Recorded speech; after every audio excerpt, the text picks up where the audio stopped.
Good morning students. तो आज की क्लास में अपन शुरू करें एक और नया चैप्टर जिसका नाम है चैप्टर नंबर 13 स्टैंडर्ड कोस्टिंग। तो सबसे पहले इसमें क्या दे रखा है आपको, यहाँ आपको एडवांस वेरिएंसेस से शुरू कर रखा है। तो अगर आपको बेसिक पता नहीं होंगे तो आप एडवांस वर्जन नहीं कर पाओगे। तो इसके लिए मैं सबसे पहले आज की क्लास में आपको बेसिक इस चैप्टर का नॉलेज आपको प्रोवाइड करूँगा। तो अगर आपको आता है तो भी आपको ये वीडियो देखनी चाहिए, क्योंकि मैं थोड़ा बहुत इसमें नई चीज़ बताऊँगा। और नहीं पता जिसको बिल्कुल भी बेसिक से, उसके लिए भी वीडियो हेल्पफुल रहेगी, क्योंकि मैं इसमें एकदम स्टार्टिंग से शुरू करूँगा। तो बिलीव करना ये चैप्टर बहुत आसान है अगर आप ध्यान से सुनोगे तो। साथ ही साथ ये वीडियो सीए इंटर और एसपीएम दोनों के लिए काम की है, क्योंकि आज की क्लास में मैं सिर्फ बेसिक के बारे में डिस्कस करूँगा इस चैप्टर का। तो शुरू करते हैं इस वीडियो को। स्टैंडर्ड कोस्टिंग, ठीक है। सबसे पहले अपन ये देखते हैं, थोड़ा सा वीडियो ब्राइटनेस में बढ़ा देता हूँ।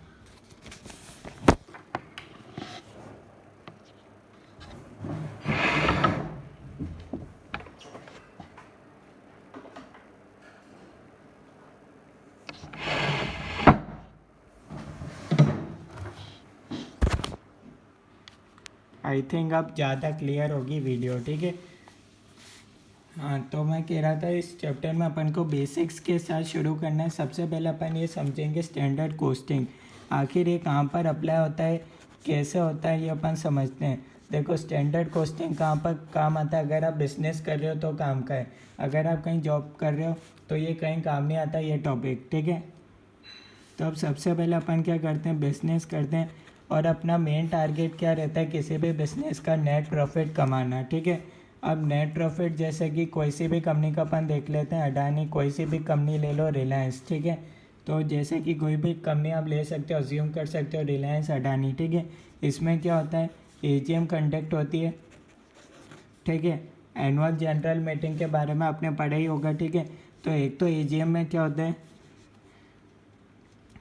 जैसे कि आपसे बोला जाता है, जैसे कि लास्ट एजीएम, ठीक है, आप इसको यूँ बोल सकते हो। वहाँ क्या होता है, आपका प्रॉफिट कितना हुआ उस बारे में डिस्कस करा जाता है कि आपने एक्चुअल प्रॉफिट, मतलब यहाँ सेट करते हो कि आपका इतना बजटेड प्रॉफिट होगा अगले साल, ठीक है।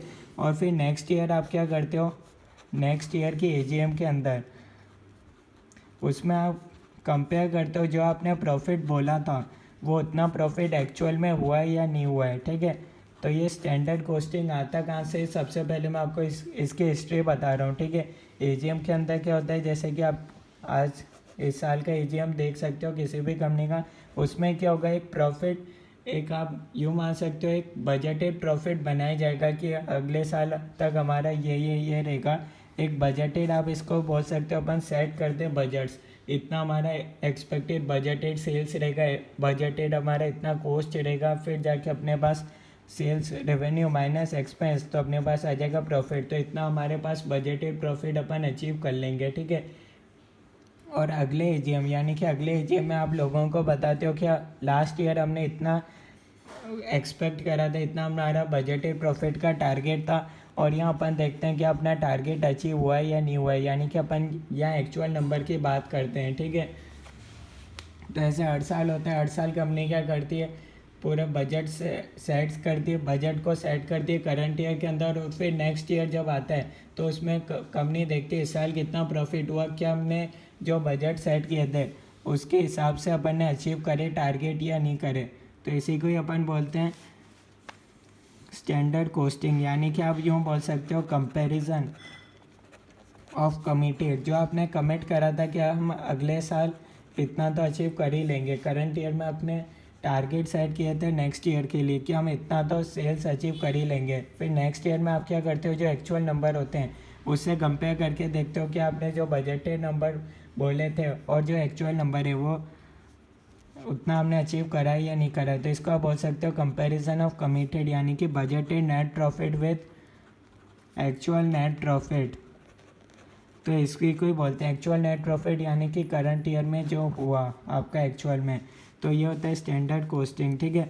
अब बजटेड नेट प्रॉफिट पर अपन आते हैं, यानी कि ये वाले प्रॉफिट पे आते हैं।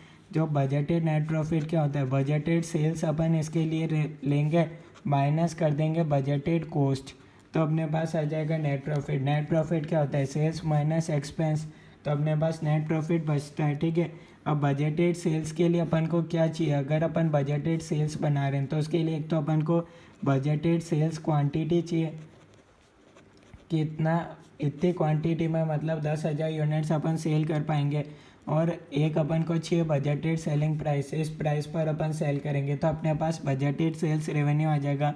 और बजटेड कॉस्ट में क्या आता है, एक मटेरियल में अपना इतना खर्चा होगा, labour, variable overheads, fixed overheads में अपना इतना खर्चा होगा अप्रॉक्स, उसको अपन बोलते हैं बजटेड कॉस्ट। जब दोनों का डेटा आप माइनस कर दोगे तो आपके पास आ जाएगा नेट प्रॉफिट। अब इसी के बारे में अपन को डिटेल में बात करनी है, बजटेड कॉस्ट, ठीक है। इस वाले पर अपन बात करेंगे, ये तो आसान है, इसमें तो कोई दिक्कत नहीं है, ठीक है। सबसे पहले अपन बजटेड कॉस्ट में मटेरियल की बात करेंगे, यानी कि मटेरियल रिलेटेड कॉस्ट की अपन बात करेंगे, मटेरियल रिलेटेड कॉस्ट, ठीक है। अब यहाँ अपन को दो चीज़ें चाहिए मटेरियल में, एक तो अपन को चाहिए, एक अपने पास आप बोल सकते हो, एक होता है प्रोडक्शन मैनेजर और एक होता है परचेज मैनेजर। तो इसमें क्या अपन देखते हैं, प्रोडक्शन मैनेजर क्या करता है, क्वांटिटी ऑफ रॉ मटेरियल अपना कितना कंज्यूम होगा।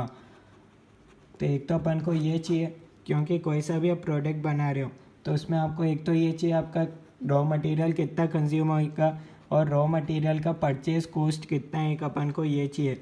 ऐसे लेबर रिलेटेड कॉस्ट में क्या चाहिए अपन को, एक तो अपन को चाहिए एक्सपेक्टेड आवर्स इतना अपन को लगेंगे प्रोडक्ट बनाने के लिए, और लेबर की पर आवर रेट कितनी है, तो अपने पास ऐसे लेबर रेट आ जाएगा, ठीक है। लेबर रिलेटेड कॉस्ट अपने पास आ जाएगा। तो इसी को ही अपन अब एक एग्जांपल के थ्रू करते हैं ताकि आपको और डिटेल में समझ में आ जाएगा, ठीक है। 100% आपको इस एग्जांपल से समझ में आ जाएगा। एक अपन एग्जांपल लेते हैं, ठीक है। मान लेते हैं अपन को 1000 प्रिंटर्स बनाने हैं, ठीक है। अपन को चाहिए 1000 प्रिंटर्स चाहिए, ठीक है।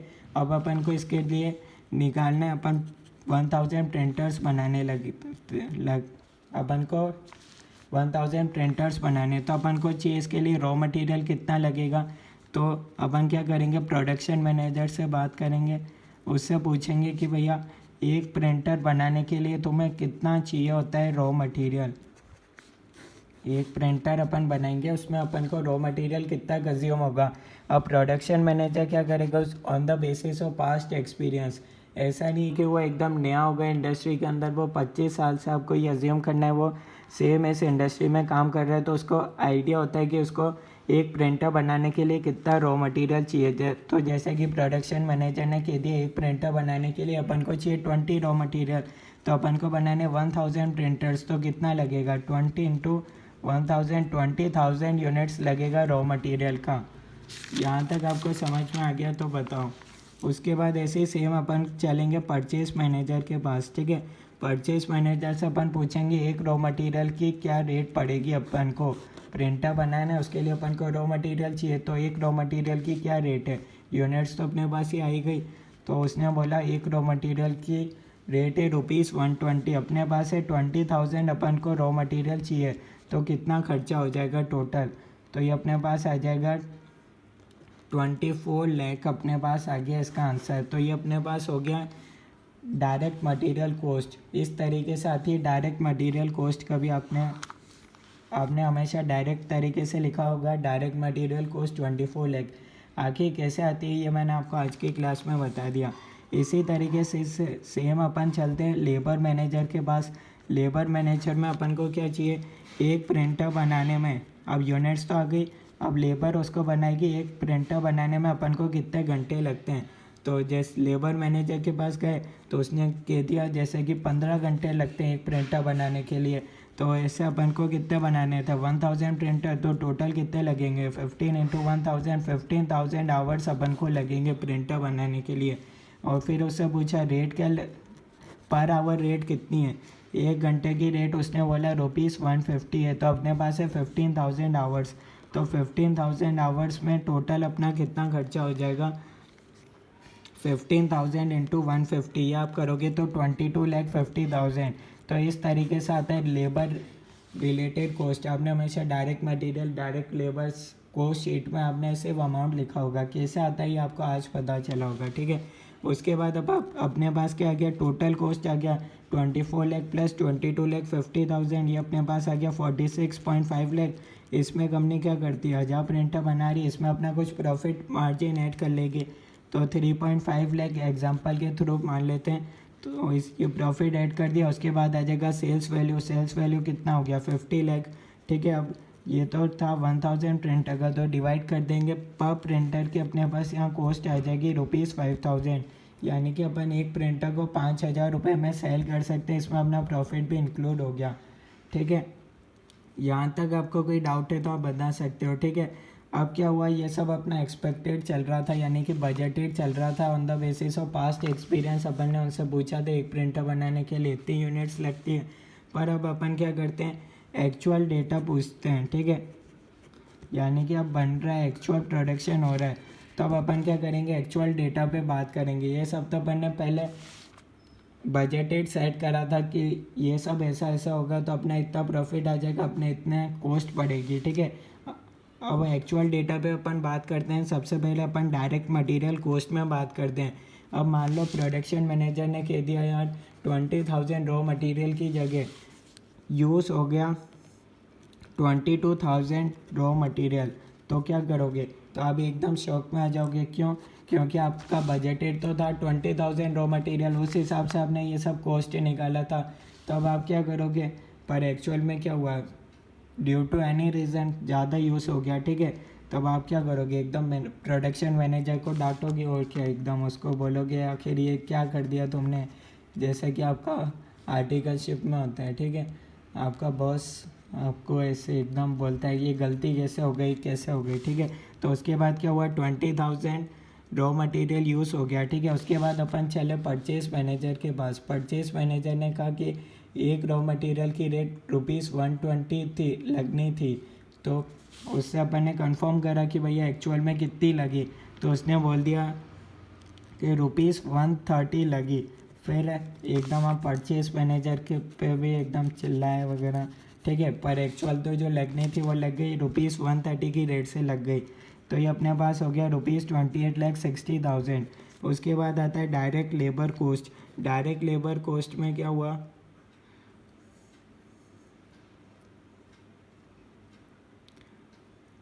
तो सबसे पहले तो अपन यहाँ बात कर लेते हैं। सबसे पहले अपन ने मटेरियल का देख लिया, तब अपन निकाल सकते हैं मटेरियल कॉस्ट वेरिएंस, यानी कि आपका स्टैंडर्ड क्या था, 20,000 यूनिट्स लगने चाहिए थे 120 की रेट से, पर एक्चुअल में क्या हुआ 22,000 यूनिट्स लग गए 130 की रेट से, ठीक है।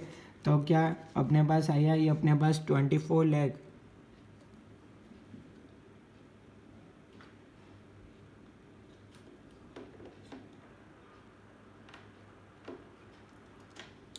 एक मिनट, हाँ, वेट फॉर 1 मिनट। हाँ, तो ये अपने पास क्या हुआ, ये अपने पास 24 लाख माइनस क्या हुआ 22,000 इंटू 130, तो ये आप कैलकुलेटर पे कर लो, ये अपने पास आ गया 4,60,000। अब इसको अपन बोलेंगे एडवर्स, क्यों, क्योंकि आंसर नेगेटिव में आ रहा है। साथ ही साथ अपन ने एडवर्स क्यों बोला, जितना अपन ने बजटेड, जितना कॉस्ट सोचा था उससे ज़्यादा एक्चुअल कॉस्ट इनकर्ड हो गई, तो ये अपने लिए फेवरेबल है या एडवर्स, तो इसको अपन बोलते हैं एडवर्स सिचुएशन। अपने पास बुरा हुआ इस तरीके से आप बोल सकते हो, क्योंकि अपन ने एक्सपेक्टेड तो इतना ही था, एक्चुअल में इतना ज़्यादा हो गया। पर अब अपन क्या करेंगे, ये 4,60,000 का अपन को नुकसान हुआ, आखिर अपन क्या करेंगे, प्रोडक्शन मैनेजर और परचेस मैनेजर दोनों की सैलरी से कट करेंगे इतना अमाउंट, अपन क्यों बियर करें, ठीक है। क्योंकि पहले उन्होंने आखिर बोला ही क्यों, एक प्रिंटर बनाने के लिए 20 रॉ मटेरियल लगेगा, तो 1000 प्रिंटर के लिए 20,000 रॉ मटेरियल लगेगा। अपन ने तो सारी कैलकुलेशन उस हिसाब से करी। अब अपन क्या करेंगे, अब अपन उस पर गुस्सा करेंगे प्रोडक्शन मैनेजर और परचेस मैनेजर पर कि आखिर तुम्हारी गलती थी, तुमने ऐसा क्यों करा, ठीक है। तो अपन क्या करेंगे, एक तो अपन करेंगे प्रोडक्शन मैनेजर के साथ बात करेंगे और एक अपन करेंगे परचेस मैनेजर के साथ बात। तो क्या करेंगे, प्रोडक्शन मैनेजर की क्या गलती थी, 20,000 यूनिट्स था स्टैंडर्ड, उसने क्या करा 22,000 यूनिट्स कंज्यूम कर ली, ठीक है।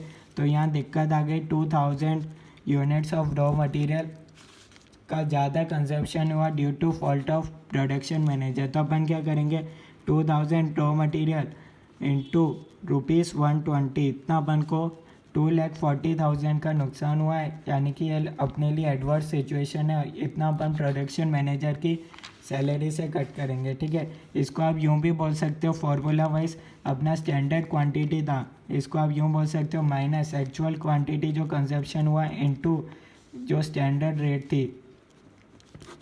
तो ये अपने पास आ गया एक और फार्मूला आ गया अपने पास मटेरियल यूसेज वेरिएंस का।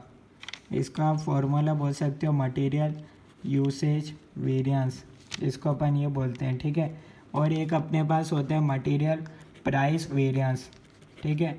अब परचेज मैनेजर ने क्या करा, परचेज मैनेजर को स्टैंडर्ड रेट दी थी 120, उसने एक्चुअल रेट 130 में ख़रीदा, तो अपने पास 10 रुपीज़ पर यूनिट का लॉस हो गया। तो 10 इंटू अपने पास टोटल एक्चुअल क्वांटिटी कितना यूज़ हुआ 22,000, तो ये अपने पास आ जाएगा ₹2,20,000 एडवर्स, ठीक है।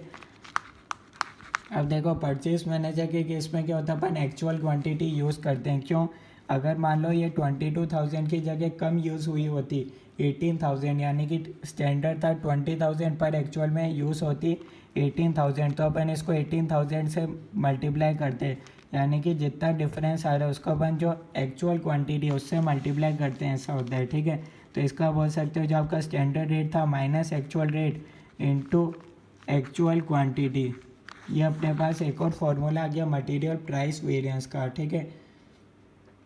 आपके मन में डाउट आ रहा होगा, ठीक है, कि आखिर यहाँ 20,000 अपन को यूज़ करना चाहिए था, क्योंकि परचेज मैनेजर का तो रेट में डिफरेंस आ रहा है, पर ऐसा नहीं होता, यहाँ अपन एक्चुअल क्वांटिटी को यूज़ करते हैं, ठीक है। क्योंकि अपन ये अज्यूम करते हैं कि परचेज मैनेजर और प्रोडक्शन मैनेजर दोनों के बीच में आपस में पहले से ही बात हो गई होगी, अपन को इससे कोई मतलब नहीं है, ठीक है। यानी कि आप यूँ मान सकते हो एक बॉस है और उसके बीच में ये 2 एम्प्लॉयज़ है, तो अपन ये अज्यूम कर रहे हैं ये दोनों एम्प्लॉयज़ ने आपस में बात कर ली होगी प्रोडक्शन मैनेजर और परचेज मैनेजर में। तो आखिर ये कोई भी डिफरेंस होगा तो कौन बॉन्ड करेगा, ये दो ही बॉन्ड करेंगे आपस में, ठीक है। ये पर्सन बॉन्ड नहीं करेगा, ठीक है। तो ये 4,60,000 का इस तरीके से डिस्ट्रीब्यूशन हो गया, 240 इसमें गया, टोटल आप कर सकते हो 4,60,000 का एडवर्स दोनों के बीच में डिस्ट्रीब्यूट हो गया production manager and purchase manager में, ठीक है। यहाँ चाहे 18,000 होता तो अपन 18,000 लिखते 22,000 की जगह। ये 22,000 एक्चुअल क्वांटिटी अपन क्यों लिख रहे हैं, क्योंकि अपन ये अपना हमेशा अज्यूमशन रहता है कि परचेज मैनेजर ने प्रोडक्शन मैनेजर से पहले ही बात कर ली थी कि अगर थोड़ा सा भी डिफरेंस रहेगा क्वांटिटी में तो उस पर वही रेट अप्लाई होगी, ठीक है। तो आपको एग्ज़ाम में भी हमेशा एक्चुअल क्वांटिटी यूज़ करना है, और रियल लाइफ में भी ऐसे ही होता है, ठीक है। दोनों आपस में पहले से ही बात कर लेते हैं कि अच्छा इतनी यूनिट्स कंज्यूम होने वाली है, ठीक है, तो उस हिसाब से रेट लगेगी, एक रॉ मटेरियल की 120 लगेगी, ठीक है। ऐसा होता है ना, बल्क में रॉ मटेरियल परचेज़ कर दो तो उस हिसाब से परचेज मैनेजर बाजार जाता है, फिर उस हिसाब से पूछता है कि अच्छा एक रॉ मटेरियल, दुकानदार को बोलता है अच्छा हमको 20,000 यूनिट्स चाहिए, तो उस हिसाब से 120 की रेट लगती है। तो अपन ये अज्यूमशन लेते हैं कि ये दोनों ने आपस में पहले से बात कर रखी है, कोई भी डिफरेंस आया तो ये पर्सन बॉन्ड करेगा परचेज मैनेजर, ठीक है। हाँ, अगर इधर 22,000 की जगह 17 इससे कम आता है 20,000 से, तो फिर इसका फ़ायदा आता है, ठीक है। तो फिर ये उसी रेट से होता। और अगर मान लो परचेज मैनेजर कोई डिफरेंस नहीं लाता, यानी कि उसको बोला एक रॉ मटेरियल का 120 लगना चाहिए, उसने एक्चुअल में एक रॉ मटेरियल का 120 रखा, तो फिर ये कुछ बॉन्ड नहीं करेगा परचेज मैनेजर। क्यों, क्योंकि यहाँ कोई डिफरेंस होता ही नहीं अगर दोनों सेम होते हैं स्टैंडर्ड रेट और एक्चुअल रेट, तो ठीक है। तो यहाँ तक कोई डाउट है तो आप बता सकते हो। उसके बाद अपने पास आता है मटेरियल यील्ड वेरिएंस आता है, मटेरियल यील्ड वेरिएंस आप बोल सकते हो, और इसको आप बोल सकते हो सब यूसेज वेरिएंस, ठीक है। और एक अपने पास आता है मटेरियल मिक्स वेरिएंस। अब ये दोनों किसके पार्ट है मैं आपको बता देता हूँ। मटेरियल यूसेज वेरिएंस के 2 पार्ट होते हैं, एक होता है मटेरियल यील्ड वेरिएंस और एक होता है, यानी कि यूसेज का एक सब पार्ट होता है सब यूसेज वेरिएंस, और एक होता है मिक्स वेरिएंस। सबसे पहले मैं आपको बता देता हूँ एग्जांपल के थ्रू कब ये अप्लाई होता है, ठीक है। एक एग्जांपल के थ्रू अपन लेते हुए चलेंगे, जैसे कि अपन ले लेते हैं एक एग्जांपल ले लेते हैं, एग्जांपल 1 तो अब ये अपन को निकालना पड़ता है material yield variance and material mix variance. Yield variance को अपन बोलते हैं, सब यूसेज वेरिएंस एक ही बात है, ठीक है। तो एक एग्जांपल लेते हैं, जैसे कि अपने पास है स्टैंडर्ड 10 यूनिट्स, एक्चुअल अपने पास 10 यूनिट्स, ठीक है। यहाँ अपने पास क्वांटिटी रेट अमाउंट दे रखी है, क्वांटिटी रेट अमाउंट, ठीक है। अपन को 100 रॉ मटेरियल दे रखा है, रेट है 5, टोटल हो गया अमाउंट 500, एक्चुअल क्वांटिटी लगी 125, 600। तो क्या इस केस पे मेरे को सब यूसेज और क्या मेरे को मिक्स वेरिएंस दोनों में से कुछ निकालने की ज़रूरत है या नहीं, ये आपसे पूछे तो क्या करोगे, इसका आंसर रहेगा आपको निकालने की ज़रूरत नहीं है, दोनों ही चीज़ ज़रूरत नहीं है। क्यों? अपन सब यूसेज और मिक्स वेरिएंस तब निकालते हैं when there is more than one raw material. तो अब इस बात को नोट कर लेना, सब यूसेज और मिक्स वेरिएंस अपन कब निकालते हैं, जब अपने पास एक से ज़्यादा रॉ मटेरियल होता है। यहाँ अपने पास एक ही रॉ मटेरियल है, एक्स मान सकते हो, उसका ही इन्फॉर्मेशन आपको दे रखा है। ये सब यूसेज और ये अपन नेक्स्ट टॉपिक पर आ गए, आपको पता नहीं हो तो इसका ये मटेरियल यूसेज वेरिएंस कौन सा था, ये अपने पास ये था, इसके ही अपन सब पार्ट पर आ गए इसको, तो उसको मैं बता रहा हूँ ये चीज़ कब अप्लाई करते हैं। उसके बाद एक और एग्जांपल ले लेते हैं, एग्जांपल नंबर 2। स्टैंडर्ड मान लेते हैं 10 यूनिट्स है, एक्चुअल भी अपन मान लेते हैं 10 यूनिट्स है, ठीक है। यहाँ क्वांटिटी रेट अमाउंट दे रखी है, यहाँ इस केस पे अपने पास है रॉ मटेरियल एक्स है, रॉ मटेरियल अपने पास वाई है, ठीक है। क्वांटिटी 100, 200, रेट 1, 200, 400, ठीक है। टोटल करोगे 300, यहाँ हो गया 500। ये क्वेश्चन में आपको दे रखा है, ऐसे ही एक्चुअल भी डेटा दे रखा है, क्वांटिटी रेट अमाउंट, ये एक्चुअल इतना लगा 150, 150, 300, 1.1 और 2.1, तो टोटल हो गया 165, 315, 480। अब आपसे क्वेश्चन में पूछा जाए सब यूसेज एंड मिक्स वेरिएंस निकालना है क्या, तो भी आपका आंसर क्या रहेगा। तो इसके लिए भी मैं आपको रूल बता देता हूँ। सब यूसेज वेरिएंस अपन कब निकालते हैं, एक तो मैंने आपको बता दिया जब more than one raw material दे रखा हो, यहाँ दे रखा है, पर इस केस में भी अपन नहीं निकालेंगे। क्यों? क्योंकि सब यूसेज वेरिएंस अपन तब निकालते हैं जब total quantity not equals to actual quantity होता है, तब अपन निकालते हैं सब यूसेज वेरिएंस, तब अपन निकालते हैं। टोटल क्वांटिटी कितना है 300, एक्चुअल क्वांटिटी 300, इनका टोटल देखना है अपन को, दोनों इक्वल है तो अपन को निकालने की ज़रूरत नहीं है। अपन कब निकालते हैं, जब दोनों total quantity not equals to actual quantity, अगर यहाँ 400 होता है यहाँ 300 है तो अपन निकालते हैं। और मिक्स वेरिएंस अपन कब निकालते हैं, मिक्स वेरिएंस अपन तब निकालते हैं जब ratio of standard quantity is not equals to actual quantity. यहाँ रेशियो देखो, यहाँ क्या रेशियो है, यहाँ आपको दे रखा है 1:2 का रेशियो दे रखा है स्टैंडर्ड क्वांटिटी, यहाँ किस रेशियो में दे रखा है 1:1, तो यहाँ ये दोनों बराबर नहीं है, ठीक है, दोनों रेशियो बराबर नहीं है, तो यहाँ पर निकालेंगे मिक्स वेरिएंस, ठीक है। ऐसे ही और एग्जांपल लेते हैं। सबसे पहले अपन को ये चेक करना अपन को निकालने की ज़रूरत है या नहीं है। एक स्टैंडर्ड ले लेते हैं, जैसे कि एक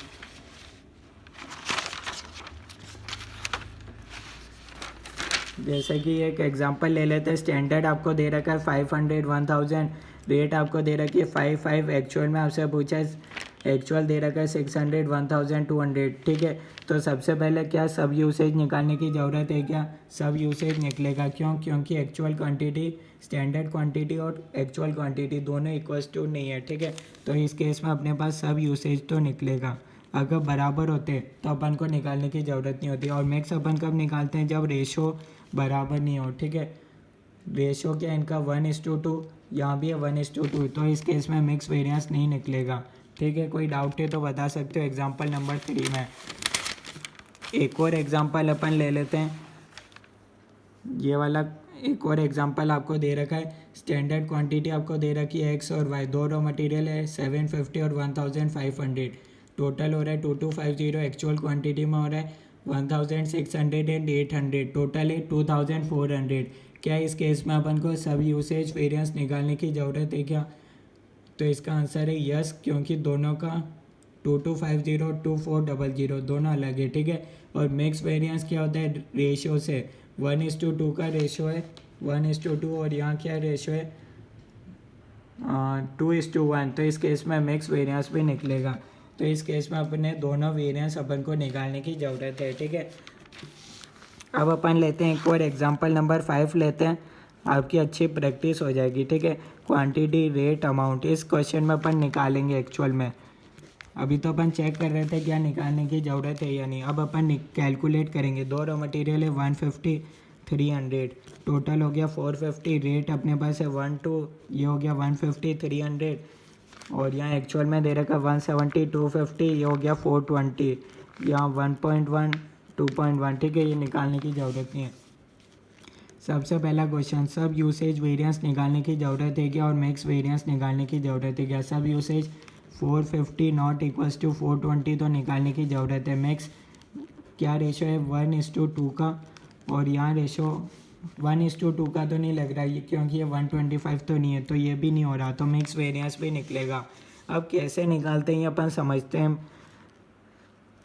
सब यूसेज वेरिएंस और प्राइस वेरिएंस कैसे निकालते हैं ये अपन समझते हैं, ठीक है। अब अपन निकालना समझते हैं। अपन ने आइडेंटिफाई तो कर लिया किस केस में अपन को निकालने की ज़रूरत है और किस में नहीं। तो इसको सबसे पहले एक इक्वेशन समझो, 2 - 1 1, ठीक है। पर सेम इक्वेशन को 2 - x + x - 1 लिखूँ तो भी 1 रहेगा, बात तो एक ही है। -x + x करा, दोनों इक्वेशन का मतलब तो एक ही, आंसर तो एक ही आ रहा है। तो सेम अपना इस केस में भी होगा। अपन जानते हैं सब यूसेज वेरिएंस के ये दो पार्ट है, सब यूसेज और मिक्स। यूसेज वेरिएंस का क्या फॉर्मूला है, standard quantity minus actual quantity into standard rate. तो अपन क्या करेंगे, स्टैंडर्ड क्वांटिटी इसमें से एक चीज़ माइनस करेंगे जो है SMQ, standard material quantity, plus SMQ minus actual rate, actual quantity into SR, ठीक है। बस इसको अलग कर दो, SQ माइनस SMQ, इसको मल्टीप्लाई कर दो, ये SR है ना, ठीक है। इसको मल्टीप्लाई कर दो SR के साथ, और एक इक्वेशन बनी SMQ minus EQ into SR। ये अपने पास बन गई मिक्स वेरिएंस की इक्वेशन, और ये इक्वेशन अपनी बन गई सब यूसेज वेरिएंस की इक्वेशन, ठीक है। यानी कि आपको निकालना है अगर क्वेश्चन में, तो ये आपकी ये फॉर्मूला आपको याद रखना है सब यूसेज वेरिएंस का और ये मिक्स वेरिएंस का। ये शॉर्ट ट्रिक है, आप इसको यूसेज वेरिएंस में ये माइनस प्लस करके ये आप याद रख सकते हो एक ही इक्वेशन से, ठीक है। तो SMQ होता क्या है, अब जैसे कि ये क्वेश्चन आपको दे रखा है, इस क्वेश्चन में अपन को निकालना है, तो इसमें अपन को चाहिए SMQ कैसे निकलेगा। सबसे पहले आप क्या करो, जो एक्चुअल क्वांटिटी है उसको यहाँ ला के रख दो, ठीक है। टोटल में ला के रख दो, जितना एक्चुअल क्वांटिटी उतना यहाँ ला के रख दो SMQ, ठीक है। अब इन दोनों का रेशो क्या है 1:2, तो आपको 1:2 में इसको डिवाइड करना है, यानी कि 420 इंटू 1/3 कर लो, तो ये आपके पास आ जाएगा 420 डिवाइडेड बाई 3। ये अपने पास आ गया 1, कितना है 140 आ गया, और ये 420 माइनस 140 ये अपने पास आ गया 280। ये अपने पास आ गया SMQ, ठीक है। अब अपन निकाल सकते हैं सब यूसेज वेरिएंस, ठीक है। फॉर्मूला अपने पास आ गया SQ minus SMQ into SR। कैसा आया ये मैंने आपको बताई थी, इसको SQ minus SMQ into SR, ठीक है। स्टैंडर्ड क्वांटिटी अपने पास कितनी है, दो अपने पास है X और Y, 150 और 300, ठीक है। SMQ कितना है 140, और यहाँ अपने पास है 280, ठीक है। इसको मल्टीप्लाई करना है स्टैंडर्ड रेट के साथ। स्टैंडर्ड रेट अपने पास गिवन है 1 और 2, तो इसको आप सॉल्व करोगे तो यहाँ अपने पास 10 आ गया, यहाँ अपने पास आ जाएगा 40, ठीक है। टोटल कर सकते हो 50, दोनों चीज़ पॉजिटिव आंसर आ रहा है, फेवरेबल है, ठीक है। जिस तरीके से मैं आपको बता रहा हूँ उस तरीके से याद रखोगे तो ठीक रहेगा। इधर क्या होगा, मिक्स वेरिएंस का क्या फॉर्मूला था, SMQ माइनस EQ, इसको मल्टीप्लाई कर देंगे SR के साथ, X और Y, ठीक है। SMQ कितना है 140, यहाँ है 280, माइनस कर देंगे एक्चुअल क्वांटिटी कितनी है 170 और 250, इसको मल्टीप्लाई कर दो स्टैंडर्ड रेट के साथ इंटू 1 इंटू 2, तो ये अपने पास कितना आ जाएगा, यहाँ तो आंसर नेगेटिव आ रहा है 30, यहाँ अपने पास आ रहा है 30 इंटू 260, दोनों चीज़ें एडवर्स, ठीक है। तो इस तरीके से क्वेश्चन सॉल्व होता है। आपको कोई डाउट है तो आप बता सकते हो। आज की क्लास में अपन ने क्या क्या सीखा, एक तो सबसे पहले अपन देख सकते हैं अपन ने निकाला था, सबसे पहले अपन ने क्या सीखा अपन ये समझ लेते हैं फार्मूला वाइज। तो फार्मूला वाइज सबसे पहले अपन ने निकाला था मटेरियल कॉस्ट वेरिएंस, जिसका फॉर्मूला था standard quantity into standard rate minus actual quantity into actual rate, ठीक है। उसके बाद अपन ने किया था इसका सब पार्ट 4,60,000 एडवर्स आया था, उसका अपन ने सब पार्ट करा था। एक होता है मटेरियल यूसेज वेरिएंस, एक होता है प्राइस वेरिएंस। यूसेज यानी कि क्वांटिटी वाइज, प्राइस मतलब प्राइस, ठीक है।